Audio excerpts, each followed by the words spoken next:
वालेकुम अस्सलाम अल्हम्दुलिल्लाह अल्लाह बहुत अच्छी रुखसाना रुखसाना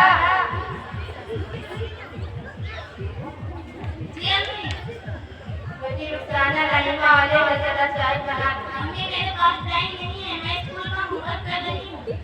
रुखसाना चाय का गरम करने लगी खाना थोड़ा पकावेला नहीं मैं नहीं कर सकती स्कूल का होमवर्क करूँ क्या चाय गरम करती रहूँ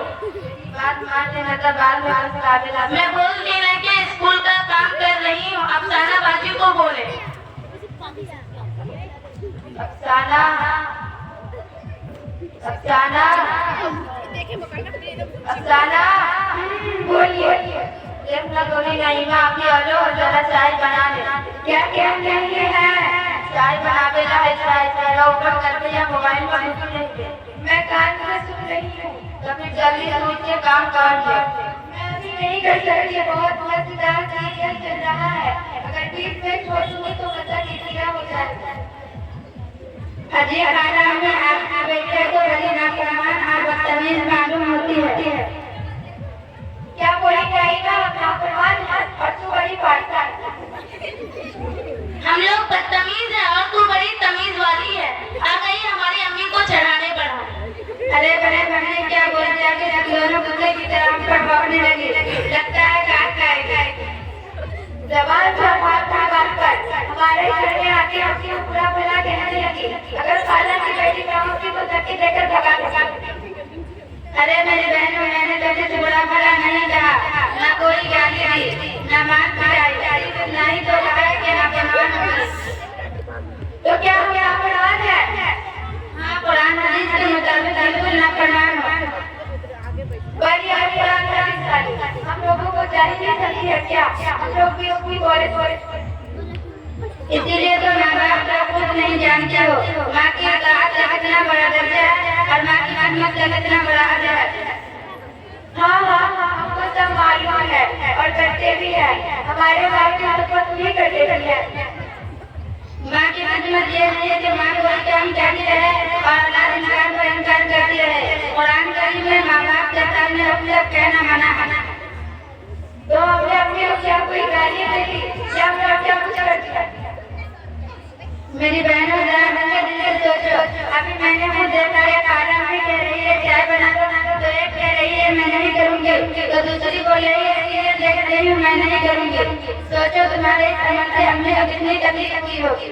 तो क्या स्कूल का होमवर्क नहीं करना चाहिए इसको छोड़ देंगे कौन सी नाफरमानी की बात होगी बहन रफ्ताना सहाबा कराम के नफल नमाज में होते तो वालिदैन से आवाज में माँ के कदमों में आ जाते थे एक हदीस में आया है अगर तुम नफल नमाज में हो और तुम्हारी माँ आवाज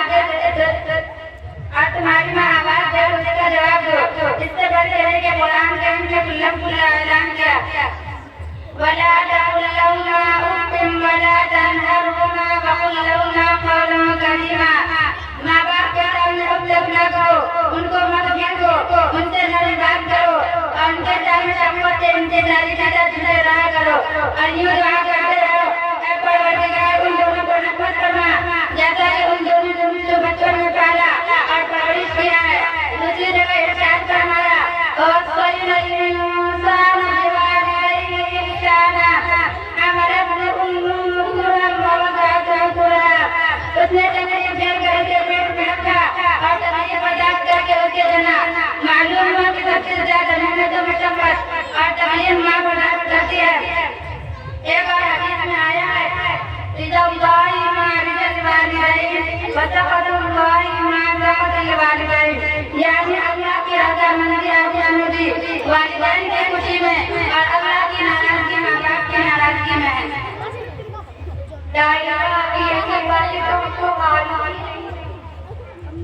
एक और हदीस सुनो हुजूर अकरम सल्लल्लाहु अलैहि वसल्लम ने इरशाद फरमाया जो शख्स आज में सुबह करे कि उसने अपने वालिदैन के हुकूक की अदायगी की तो उसके लिए जन्नत के दो दरवाजे खुले होते हैं यानी अगर उनमें से एक की खिदमत की तो जन्नत के एक दरवाजा खुला रहता है और जो शख्स आज में सुबह करे कि उसने अपने वालिदैन की नाफरमानी की तो उसके लिए जहन्नम के दो दरवाजे खुले होते हैं यानी अगर उनमें से एक किसी ने फरमानी की तो जहन्नम का एक दरवाजा खुला रहता है। हजरत इयास बिन माजा रहमतुल्लाह अलैह के वालिदा का इंतकाल हुआ तो वह रोने लगे। किसी ने पूछा क्यों रोते हो, तो उन्होंने फरमाया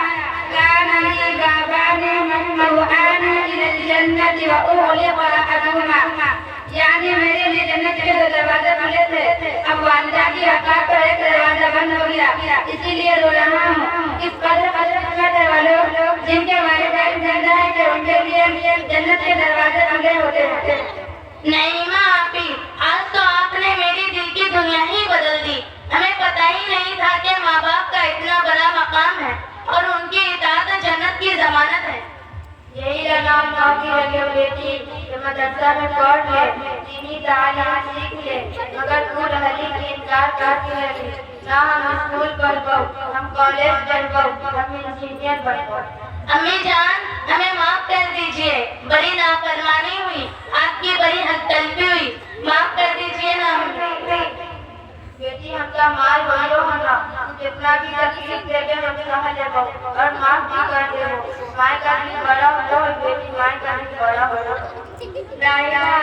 आपका बहुत बहुत शुक्रिया, आपकी माफ कर दीजिए, हम लोगों ने आपको तकलीफ पहुंचा दिया। अल्लाह ताला हम सबको माफ फरमाए। ठीक है जी, दुआ में याद रखिएगा। अस्सलाम वालेकुम।